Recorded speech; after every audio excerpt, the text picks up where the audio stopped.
Jake Morrison wiped the sweat from his forehead as he guided his horse back to the stable. Another long day on the Double R Ranch was coming to an end. The sun was setting behind the Montana mountains, painting the sky orange and pink. It was beautiful, but Jake barely noticed anymore. After 15 years of ranch work, sunsets had become just another part of his routine. At 45, Jake felt older than his years. His hands were rough from handling cattle and fixing fences. His back ached from long days in the saddle. But it wasn't the physical work that made him feel tired. It was the loneliness that seemed to follow him everywhere. 10 years had passed since his divorce from Lisa. She had grown tired of the ranch life, tired of the smell of hay and horses, tired of Jake coming home dirty and exhausted every evening. One day she simply packed her bags and left for the city, taking half of everything he owned and most of his hope with her. Since then, Jake had built walls around his heart. He focused on his work, his small trailer on the ranch property, and his loyal blue heeler dog named Blue. The dog was probably his best friend these days, which said a lot about how his social life was going. That Thursday evening started like any other. Jake had finished his chores and was heading into town to grab dinner at Mel's diner. It was his usual routine twice a week. Mel served decent food at fair prices, and the elderly owner, Mel, always had time for a friendly chat. The rain started just as Jake parked his old pickup truck outside the diner. Montana weather could change in minutes, and tonight was no exception. What had been a clear evening suddenly turned into a downpour. Jake pulled his hat low and jogged toward the diner entrance, dodging puddles that were forming quickly in the gravel parking lot. The bell above the door chimed as Jake stepped inside, shaking water from his jacket. The familiar smell of coffee and fried chicken welcomed him. Mel's diner hadn't changed much in the 20 years Jake had been coming here. Red vinyl booths lined the windows, and the same country music played softly from an old radio behind the counter. Jake nodded to Mel, who was wiping down tables, and headed for his usual spot at the counter. But something made him pause. In the corner booth, sitting alone, was a woman he had never seen before. She was older, probably around 60, with beautiful silver-gray hair styled perfectly despite the stormy weather outside. Her clothes were elegant but simple, a navy blue dress with a pearl necklace that caught the light from the diner's fluorescent bulbs. She sat with perfect posture, cutting small bites from a slice of apple pie, but Jake could tell she wasn't really eating it. She seemed lost in thought, maybe even sad. What struck Jake most was how out of place she looked. Mel's diner was where ranchers, truckers, and local folks came to eat. This woman looked like she belonged in some fancy restaurant in the city, not in a small-town diner in rural Montana. Jake ordered his usual meatloaf with mashed potatoes and green beans. While he waited for his food, he found himself glancing over at the woman in the corner. She caught him looking once and gave him a small, polite smile before looking away. Jake felt his cheeks turn red and focused on his coffee cup. About halfway through his meal, Jake heard the woman sigh quietly. She was looking out the window at the rain, which was now coming down even harder. Lightning flickered in the distance and thunder rumbled across the valley. When Jake finished eating, he paid his bill and headed for the door. The rain was still pouring, and he could see the woman in the corner booth looking worried as she stared at the storm. He was about to leave when he heard her speak to Mel. "Excuse me," she said in a voice that was soft but clear. "Do you happen to know if this rain might let up soon? My car has been having some trouble starting, and I'm a bit concerned about driving in this weather." Mel shook his head. "Ma'am, this looks like it might rain all night. Montana storms can be unpredictable this time of year." Jake paused at the door. Something about the worry in her voice made him turn around. He walked over to her table, his boots clicking on the black and white checkered floor. "Excuse me, ma'am," Jake said, removing his hat politely. "I couldn't help but overhear. If you're having car trouble, I'd be happy to take a look. I'm pretty good with engines." The woman looked up at him with the most striking blue eyes Jake had ever seen. For a moment, she seemed surprised by his offer. Then her face softened with relief. "That's very kind of you," she said. "I'm Eleanor Whitmore. I just moved to town a few weeks ago and I'm still learning my way around." "Jake Morrison," he replied, extending his hand. Her handshake was firm but gentle. "I work at the Double R Ranch just outside town. Been here most of my life." Eleanor smiled, and Jake noticed how it completely changed her face. The sadness he had seen earlier seemed to disappear, replaced by warmth that made her eyes sparkle. Well, Mr. Morrison, I would be very grateful for your help. I have to admit, I don't know much about cars. My late husband always handled those things. Jake felt a pang of sympathy. So she was a widow. That explained the sadness he had noticed when she was sitting alone. Let's go take a look, Jake said. And please just call me Jake. They walked outside together, Jake holding the door for Eleanor and offering his jacket when the rain started to soak through her dress. She politely declined, but Jake could see she was getting cold. Eleanor's car was a modest blue sedan, probably about 5 years old. Nothing fancy, but well-maintained. Jake popped the hood and examined the engine with a flashlight from his truck. After a few minutes, he found the problem. Looks like your battery cables are loose, Jake called out over the sound of the rain. Probably got jostled loose from all the potholes on Main Street. This should just take a minute to fix. Jake tightened the cables with tools from his truck, then asked Eleanor to try starting the car. The engine turned over immediately, purring like a contented cat. Oh my goodness, Eleanor exclaimed, clapping her hands together. You fixed it. How can I ever thank you? No thanks needed, Jake said, closing the hood. Just being neighborly. But Eleanor shook her head. Absolutely not. Please let me at least buy you a cup of coffee. It's the least I can do. Jake was about to decline. He had an early morning ahead of him. But something about Eleanor's hopeful expression changed his mind. Maybe it was the way she seemed genuinely grateful. Or maybe it was because he hadn't had a real conversation with anyone besides Mel and his dog in weeks. Well, I suppose one more cup of coffee wouldn't hurt, Jake said. They went back inside the diner, both of them dripping wet but laughing about it. Mel brought them fresh coffee and a couple of towels to dry off with. They sat across from each other in Eleanor's corner booth, and Jake found himself relaxing in a way he hadn't in years. So, you said you just moved here? Jake asked, wrapping his hands around the warm coffee mug. Eleanor nodded. Yes, from back east, Connecticut, actually. After my husband passed away 6 months ago, I decided I needed a change of scenery. I wanted somewhere quiet, peaceful. Montana seemed like the perfect place for a fresh start. I'm sorry for your loss, Jake said sincerely. Thank you. Theodore and I were married for 35 years. It's been difficult adjusting to life without him. Eleanor's voice grew soft, but then she straightened her shoulders. But I'm trying to focus on the future now. What about you, Jake? Have you lived here your whole life? Born and raised, Jake replied. Left for a few years to try college, but came back when my father needed help with the ranch. Been here ever since. Do you have family here? Jake shook his head. Parents passed away about 8 years ago. Was married once, but that didn't work out. Just me and my dog Blue now. Eleanor smiled at that. Dogs make wonderful companions. Very loyal and honest. You always know where you stand with a dog. That's the truth, Jake agreed. Blue's probably smarter than most people I know. They talked for another hour, long after the rain had stopped. Jake found Eleanor surprisingly easy to talk to. She asked thoughtful questions about ranch life and seemed genuinely interested in his work. She told him about her adjustment to small-town life after living in the suburbs for so many years. What impressed Jake most was that Eleanor didn't seem to judge him for his simple lifestyle. She didn't act like she was better than him. Even though her clothes and the way she spoke suggested she came from money. She laughed at his stories about ornery cattle and seemed fascinated by his descriptions of life on the ranch. When they finally said goodnight, Jake felt something he hadn't experienced in a long time. Anticipation. As he drove home to his trailer with Blue greeting him at the door with his usual enthusiasm, Jake found himself hoping he would see Eleanor Whitmore again soon. He didn't have to wait long. The next Thursday, Jake found himself looking forward to dinner at Mel's more than usual.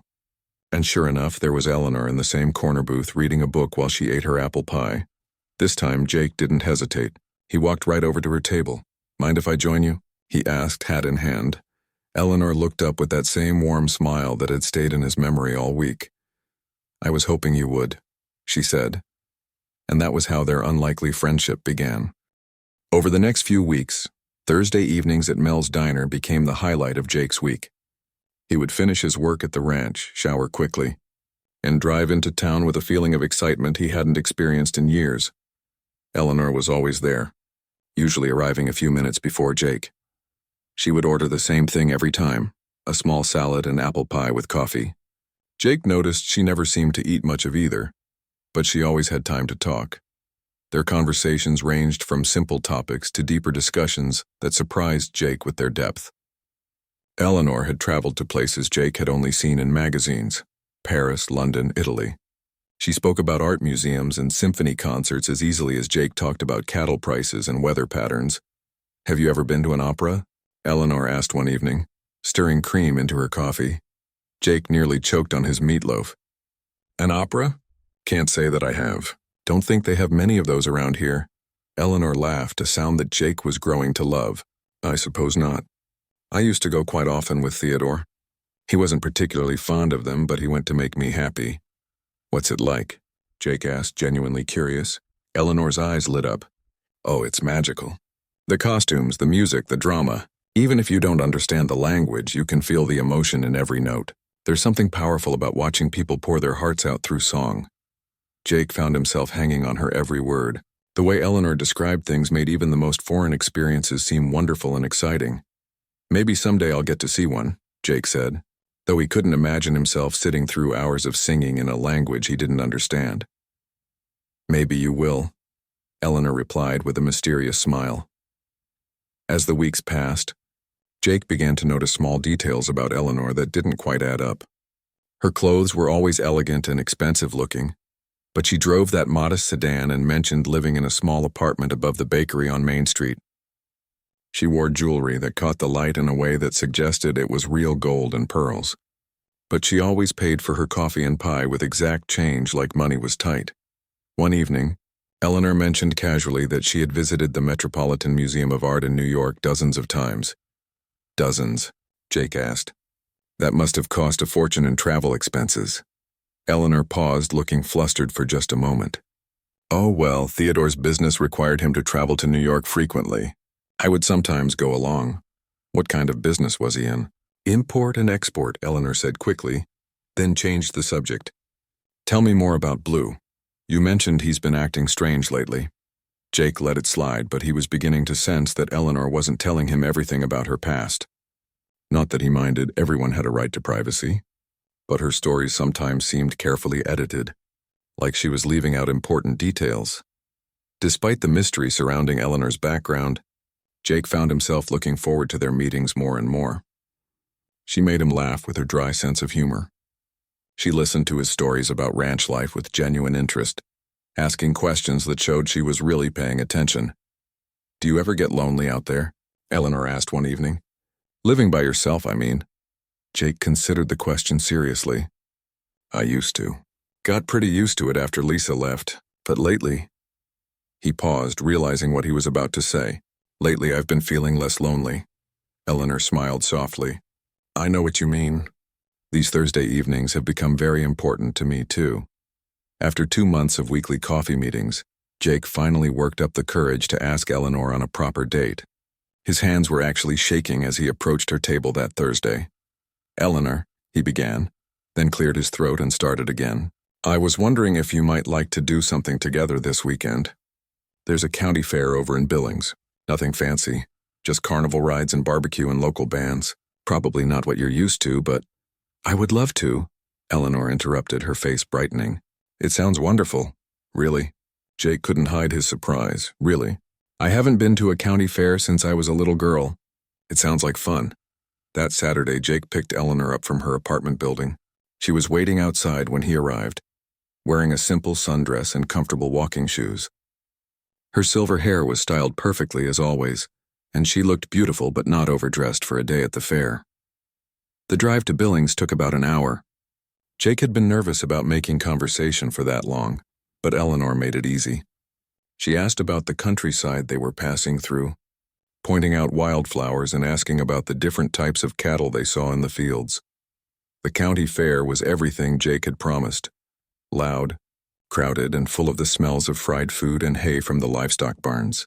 Eleanor seemed genuinely delighted by everything.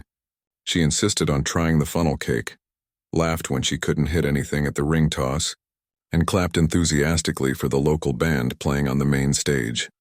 "This is wonderful," she told Jake as they walked through the craft booths, so authentic and real. Everyone seemed so friendly. Jake watched Eleanor examining handmade quilts and local pottery with the same attention she might have given to art in those fancy museums she'd mentioned. She bought a small ceramic vase from an elderly woman who explained how she'd been making pottery for 40 years. "It's beautiful," Eleanor told the woman sincerely. "You have real talent." The woman beamed with pride, and Jake felt a warmth in his chest watching Eleanor make someone else's day brighter. At the livestock barn, Eleanor surprised Jake by showing genuine interest in the prize-winning cattle and horses. She asked knowledgeable questions about breeding and care that impressed the ranchers showing their animals. "You know more about cattle than I expected," Jake commented as they walked between the pens. Eleanor looked a bit embarrassed. "I've been reading about ranching since I moved here. I wanted to understand your work better." Jake stopped walking and turned to look at her. "You've been reading about ranching? Is that strange?" Eleanor asked, suddenly self-conscious. "No," Jake said softly. "It's just, no one's ever cared enough about what I do to learn about it." They stood there for a moment, looking at each other, and Jake felt something shift between them. This wasn't just friendship anymore. As the sun began to set, they found themselves on the Ferris wheel, sitting side by side in the gently swaying car as it carried them high above the fairgrounds. The lights of the carnival spread out below them, and in the distance, the Montana mountains were silhouetted against the orange sky. "This has been a perfect day," Eleanor said quietly. "Yeah, it has," Jake agreed. Then, gathering his courage, he reached over and took her hand. Eleanor didn't pull away. Instead, she squeezed his fingers gently. "Jake," she said, "I need you to know that I haven't felt this happy in a very long time." "Me neither," he admitted. Their relationship deepened over the following weeks. Jake took Eleanor fishing at his favorite stream, where she proved to be surprisingly patient and actually caught more fish than he did. They went horseback riding, with Eleanor showing she was a capable rider despite claiming she was out of practice. Eleanor invited Jake to her small apartment for dinner one evening. The space was modestly furnished but tasteful, with fresh flowers and classical music playing softly in the background. She cooked a simple but delicious meal of roast chicken and vegetables. Jake noticed there were very few personal items in the apartment. No family photos, no mementos from her previous life. It was almost as if Eleanor had started over completely when she moved to Montana. "Don't you miss your old life sometimes?" Jake asked as they shared a bottle of wine after dinner. Eleanor was quiet for a long moment. "Parts of it," she said finally, "but not as much as I thought I would. I'm discovering that simple pleasures can be more satisfying than complicated ones." They began seeing each other twice a week, then 3 times. Eleanor would sometimes drive out to the ranch to bring Jake lunch while he was working. She seemed fascinated by ranch life, asking endless questions about everything from cattle management to crop rotation. The other ranch hands noticed Eleanor's visits and approved. She was polite to everyone, remembered their names, and always had a kind word or question about their families. "That's a fine woman you got there, Jake," said Tom, the ranch foreman. "Classy lady, but not stuck up about it," Jake had to agree. Eleanor had a way of fitting into his world without trying to change it or looking down on it. One evening in late autumn, as they walked along the creek that ran through the ranch property, Eleanor slipped her hand into Jake's. "I never thought I would feel this way again," she said quietly. "After Theodore died, I thought that part of my life was over." "What part?" Jake asked, though he thought he knew what she meant. "The part where someone cares about you. Really cares. Where someone notices if you're sad or tired or remembers that you don't like onions in your salad." Jake stopped walking and turned to face her. In the moonlight, Eleanor looked beautiful and vulnerable. "I do care about you," Jake said. "More than I probably should, considering we've only known each other a few months." "Time doesn't always matter," Eleanor replied. "Sometimes you just know." Jake leaned down and kissed her then, gently and sweetly. It was their first real kiss, and it felt like coming home. Christmas came and went, and Jake knew he couldn't put off the inevitable any longer. He was deeply in love with Eleanor, and he was pretty sure she felt the same way about him. The way she looked at him, the way she touched his hand when they walked together, the way she laughed at his jokes, everything pointed to a woman who had found something special too. On New Year's Eve, as they sat on the porch of Eleanor's apartment watching fireworks burst over the small town, Jake made his decision. "Eleanor," he said, his voice more serious than usual. "Yes?" she replied, turning to look at him with those beautiful blue eyes. Jake's carefully prepared speech disappeared from his mind. Instead, he reached into his jacket pocket and pulled out a small velvet box. "I know we haven't known each other very long," he began, his hands shaking slightly. "And I know I'm not much to offer. I'm just a ranch hand with an old truck and a trailer that's seen better days. But I love you, Eleanor. I love you more than I ever thought I could love anyone." Eleanor's eyes filled with tears as Jake opened the box to reveal his grandmother's wedding ring. A simple, gold band with a small diamond that caught the light from the fireworks. "Will you marry me?" Jake asked, his heart pounding so hard he was sure Eleanor could hear it. For a moment, Eleanor just stared at the ring. Jake began to panic, thinking he had misread everything, that he had moved too fast, that a sophisticated woman like Eleanor could never really want to spend her life with someone like him. Then Eleanor threw her arms around his neck, tears streaming down her face. "Yes," she whispered against his ear. "Yes, yes, yes." Jake slipped the ring onto Eleanor's finger with hands that were still trembling. It fit perfectly, as if it had been made for her. "It was my grandmother's," Jake explained. "She and my grandfather were married for 57 years. I always hoped I'd find someone worthy of wearing it." Eleanor looked at the ring through her tears. "It's beautiful, Jake, perfect." They spent the rest of the evening making plans. Eleanor wanted a small, simple ceremony. Nothing fancy or elaborate. Just close friends and family in the local church. Jake was relieved. He had been worried she might want something big and expensive that he couldn't afford. "Are you sure?" Jake asked. "I mean, you could have any kind of wedding you want. If you want something bigger." Eleanor shook her head firmly. "I want simple and meaningful. I want to marry you surrounded by people who care about us, not put on some kind of show." Over the next few weeks, they made their arrangements. The ceremony would be held at the First Baptist Church in town, with a reception afterward at the community center. Eleanor seemed to know exactly what she wanted, handling many of the details herself. Jake couldn't help but notice that Eleanor never mentioned inviting anyone from her previous life back east. When he asked about it, she simply said that chapter of her life was closed, and she wanted to focus on their future together. The only mystery was Eleanor's dress. She made several trips to the city, claiming she needed to find something appropriate for a woman her age. Jake offered to go with her, but Eleanor insisted she wanted it to be a surprise.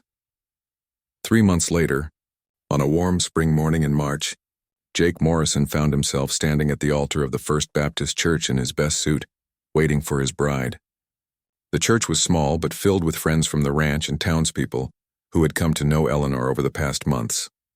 Jake's best man was Tom. The ranch foreman and Eleanor had asked Mrs. Peterson from the flower shop to be her matron of honor. The arrangements were simple but beautiful.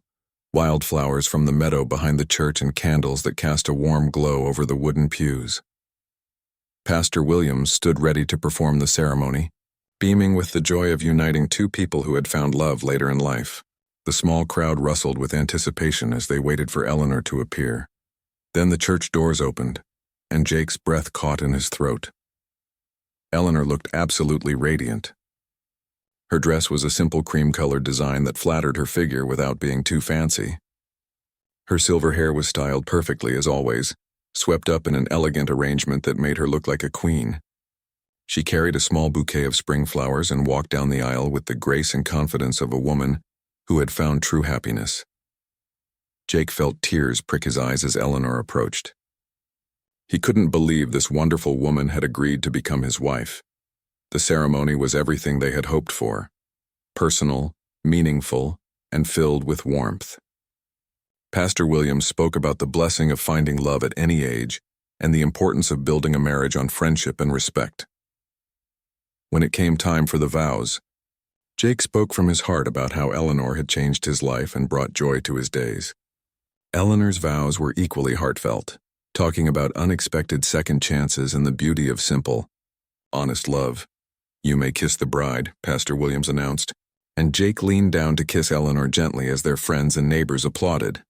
The reception at the community center was exactly what they had wanted: good food, friendly conversation, and a live band playing country classics.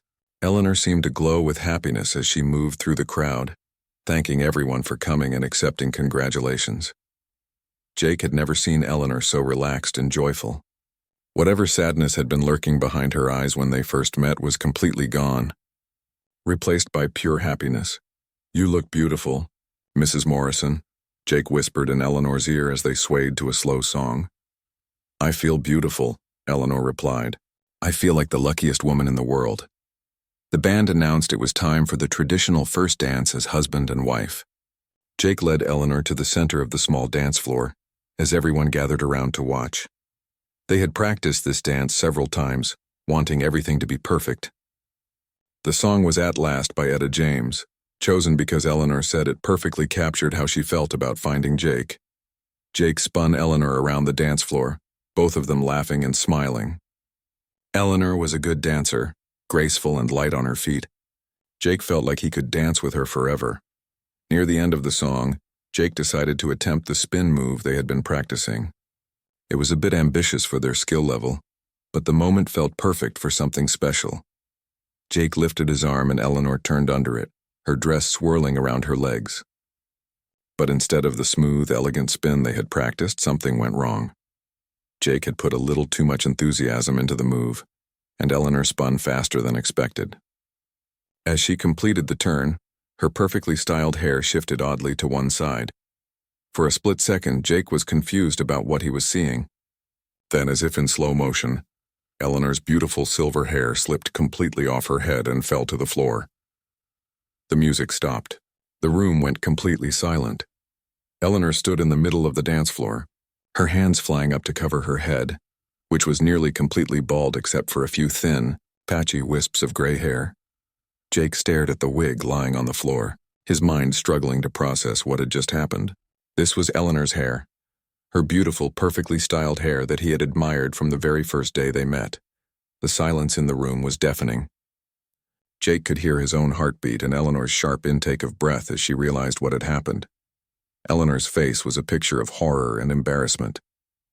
Her hands remained pressed against her nearly bare scalp as she looked around at the shocked faces of their wedding guests. "Oh, God," she whispered, her voice breaking. "Oh, God, I'm so sorry." Jake looked from the wig on the floor to his wife's terrified face. In that moment, a dozen things suddenly made sense. Eleanor's mysterious trips to the city, her tiredness afterward, the way she was always so careful about her appearance, why she sometimes seemed sad even when they were having a good time. But what happened next shocked everyone in that room even more than the fallen wig. Eleanor, still covering her head with her hands, began to sob, not quiet, dignified tears, but deep, wrenching sobs that came from somewhere deep inside her. "I'm so sorry," she cried. "I'm so sorry, Jake. I should have told you. I should have been honest from the beginning." Jake stood frozen for a moment, trying to understand what was happening. Then slowly he bent down and picked up the wig. It was heavier than he had expected, made of real hair and expertly crafted to look natural. "Eleanor," he said softly, but she couldn't stop crying. "I have cancer," she choked out between sobs. "I've been having chemotherapy treatments. That's where I go when I tell you I'm visiting my friend.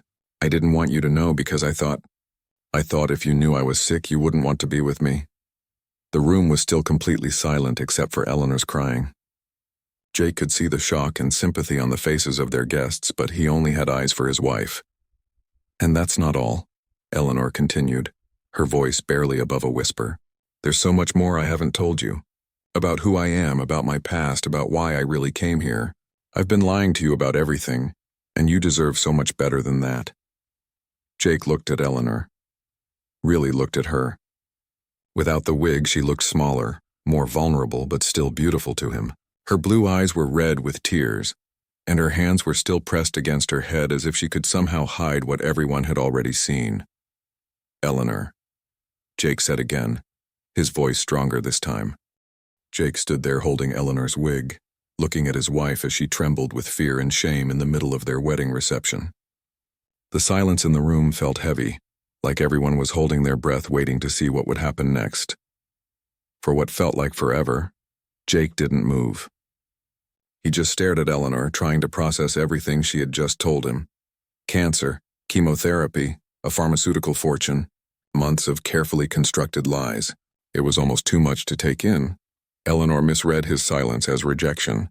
Fresh tears started flowing down her cheeks. "I understand if you can't forgive me," she whispered. "I understand if you want nothing more to do with me." I've been dishonest from the very beginning, and you have every right to walk away." Jake finally found his voice. "Eleanor," he said quietly, and something in his tone made her look up at him with desperate hope in her eyes. Instead of the anger or disgust she expected to see, Eleanor found Jake looking at her with an expression of deep concern and love. "Why didn't you tell me?" he asked, his voice gentle but serious. "About the cancer, I mean. Did you really think I would have walked away?" Eleanor's voice was barely a whisper. "I was scared. I was so scared, Jake.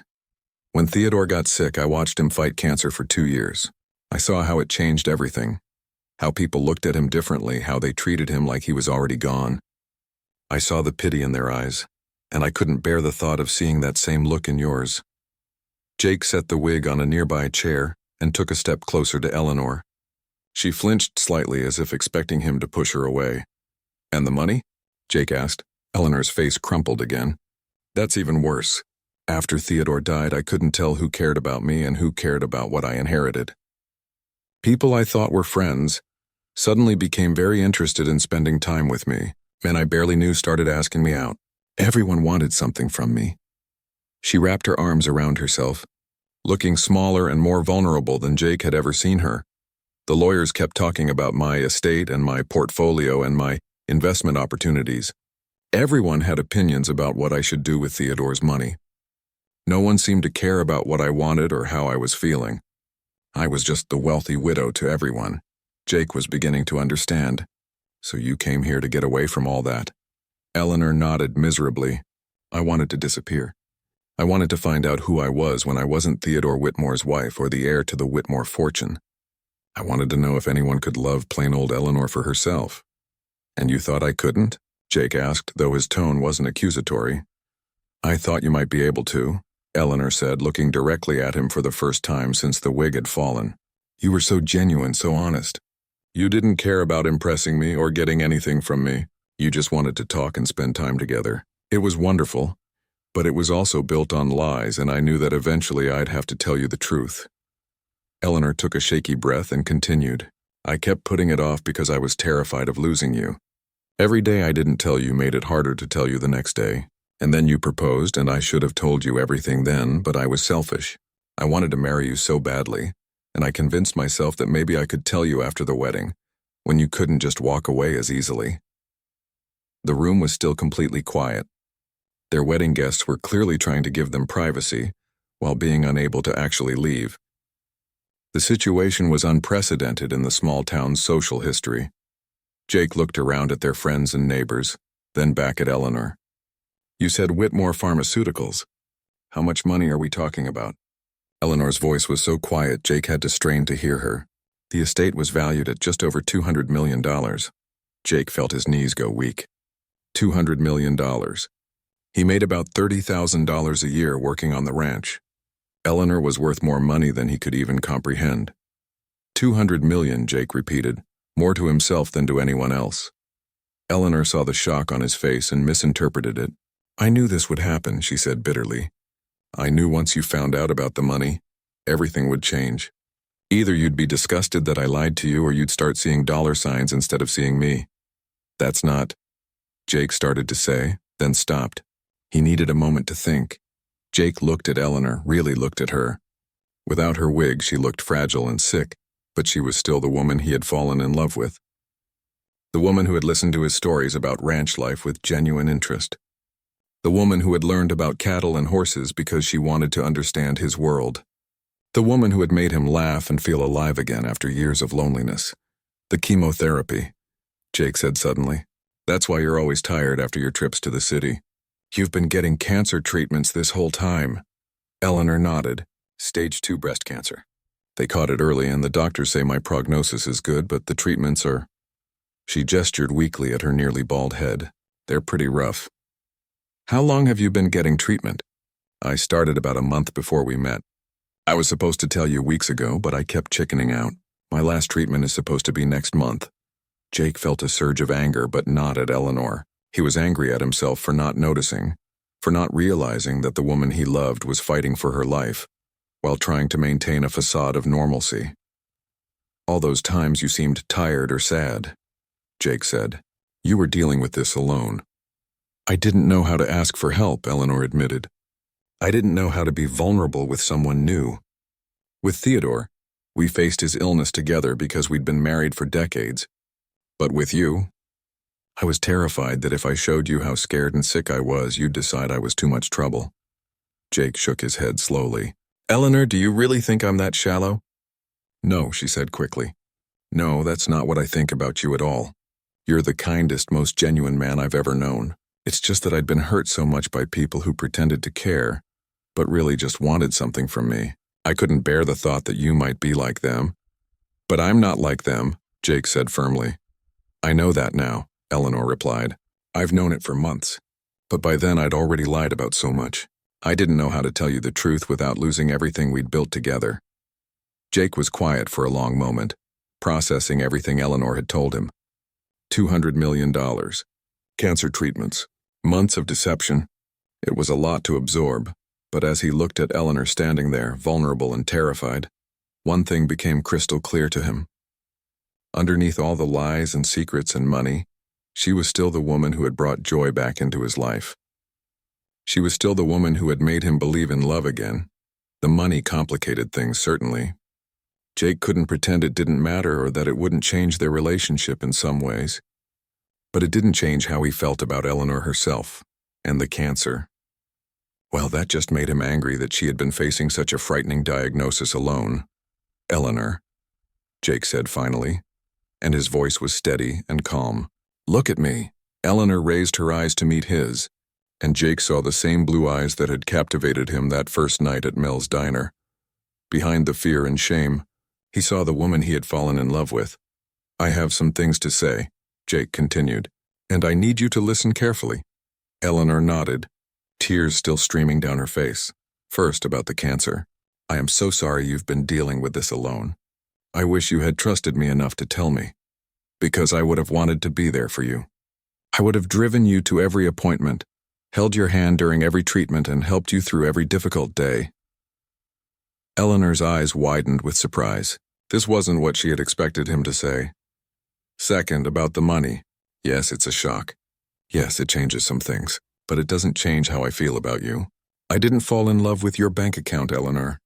I fell in love with the woman who listens to my stories about ornery cattle and asks thoughtful questions about ranch life. I fell in love with the woman who gets excited about county fairs and learns to fish just because I enjoy it. Jake took another step closer to Eleanor, close enough now that he could have reached out and touched her. And third, about the lying. I'm not going to pretend it doesn't hurt that you didn't trust me with the truth.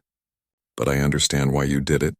You'd been hurt, and you were protecting yourself the only way you knew how. Eleanor was staring at Jake with an expression of disbelief mixed with desperate hope. So what happens now? She whispered. Jake reached out and gently took her hands in his. Now we figure out how to move forward together. As husband and wife. For better or worse, in sickness and in health. Remember? We just promised that about an hour ago. Eleanor stared at Jake in complete disbelief. After everything she had just confessed, after all the lies she had told and secrets she had kept, he was still holding her hands and talking about moving forward together. You mean it? She whispered, afraid to believe what she was hearing. Even after everything I just told you? Jake's answer came not in words but in actions. He gently pulled Eleanor closer to him, right there in front of all their wedding guests, and wrapped his arms around her. Then he leaned down and kissed the top of her nearly bald head, as tenderly as he had ever kissed her lips. I married Eleanor Morrison today, Jake said loudly enough for everyone in the room to hear. The woman I love. Everything else is just details we'll figure out together. Eleanor buried her face against Jake's chest and sobbed, but this time they were tears of relief and gratitude rather than fear and shame. She had prepared herself to lose everything, and instead she had found acceptance and love beyond anything she had dared to hope for. The wedding guests, who had been frozen in shocked silence, suddenly burst into applause. Several people were wiping away tears of their own, moved by the display of unconditional love they had just witnessed. Well, called out Tom, the ranch foreman. I think this calls for a toast. Someone handed Jake a glass of champagne and he raised it high. To my wife, Eleanor, Jake said, his voice strong and clear, the bravest, most beautiful woman I know. Today she showed me what real courage looks like. The courage to be completely honest even when it's scary. To Eleanor, the crowd chorused, raising their own glasses. Eleanor looked around the room at all the friendly faces smiling at her with acceptance and support. These people barely knew her, but they were embracing her completely. Wig or no wig, secrets and all. Later, after the reception had ended and the guests had gone home, Jake and Eleanor sat alone in the community center, finally able to talk privately about everything that had happened. "I can't believe you're not angry," Eleanor said, still seeming dazed by Jake's reaction. "Oh, I am angry," Jake replied, and Eleanor's face fell. "I'm angry that you went through cancer treatments alone. I'm angry that you felt you couldn't trust me with the truth.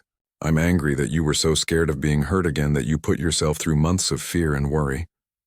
Eleanor nodded sadly. "I understand, but I'm not angry at you," Jake continued. "I'm angry for you. There's a difference." They talked until nearly dawn, sharing everything they had held back during their courtship. Eleanor told Jake about the loneliness after Theodore's death, about the vultures who had circled around her fortune, about the fear and isolation of facing cancer in a new place with no support system. Jake told Eleanor about his own fears, his worry that he wasn't good enough for her, his insecurity about their different backgrounds, his terror that she would eventually get tired of small-town life and leave him like Lisa had. "We both spent so much time being afraid," Eleanor observed. "Afraid of being hurt, afraid of not being enough, afraid of losing each other." "Maybe that's normal when you find something worth protecting," Jake replied. Over the next few weeks, Eleanor and Jake began the process of truly merging their lives. Eleanor moved out of her small apartment and into Jake's trailer, though they both acknowledged it was a temporary arrangement. The first time Jake accompanied Eleanor to her chemotherapy appointment, he was shocked by how grueling the treatment was. Eleanor emerged from the session weak, nauseated, and exhausted. Jake held her hand through the worst of it and drove her home in silence, his heart aching for what she had endured alone. "Now I understand why you were always so tired after these trips," Jake said as he helped Eleanor into bed. "I'm sorry I made you worry by being mysterious about it," Eleanor replied weakly. "Don't apologize," Jake said firmly. "You're not allowed to apologize for having cancer or for being scared. Those feelings are completely normal and justified." Eleanor's final chemotherapy treatment was scheduled for 2 weeks after their wedding. This time she didn't have to go alone. Jake sat beside her in the treatment center, holding her hand and talking quietly to distract her from the discomfort. "What happens after this?" Jake asked the nurse. "Mrs. Morrison will need regular checkups for the next few years," the nurse explained. "But her scans have been looking very good. The treatment has been quite successful." On the drive home from that final treatment, Eleanor was quiet for a long time. Then she turned to Jake with tears in her eyes. "I can't believe I'm done," she said. "I can't believe I survived it." "You didn't just survive it," Jake replied. "You fought it and won." With Eleanor's health improving and her treatment complete, they could finally focus on building their life together. And that meant addressing the elephant in the room, Eleanor's massive inheritance. "We need to talk about the money," Jake said one evening as they sat on the porch of the trailer. Watching the sunset, Eleanor tensed. "What about it?"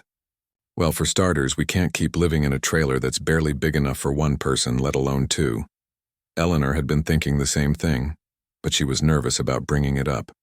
"I've been looking at some properties," she admitted.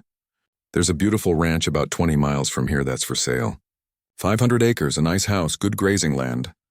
Jake was quiet for a moment. "How much?" "Does it matter?" Eleanor asked gently. "I guess not," Jake admitted. "It's just hard to get used to the idea that money isn't a limitation anymore." "It doesn't have to change who we are," Eleanor said. "We can still live simply. We just have the security of knowing we'll never have to worry about paying bills or affording medical care." They bought the ranch, but Jake insisted on continuing to work at the Double R. He loved the work, and he wasn't ready to give up his independence completely. "I need to feel like I'm contributing something," he explained to Eleanor. "You are contributing," Eleanor replied. "You're contributing yourself.